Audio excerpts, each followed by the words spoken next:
La passione mia era di cose, soltanto di cose rosse.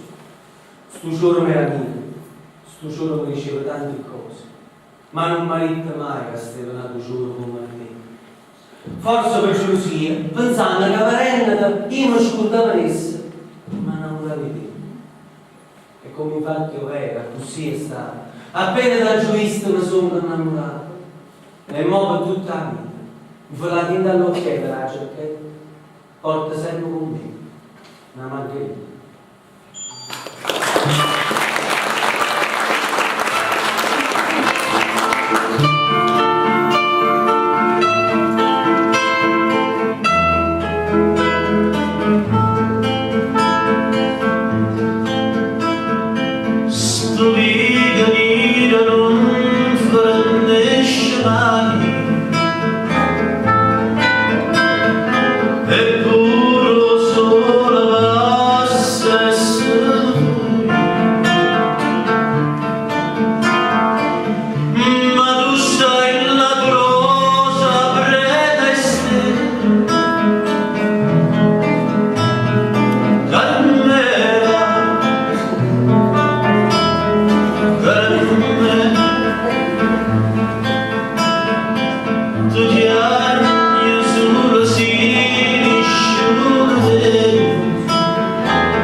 Good.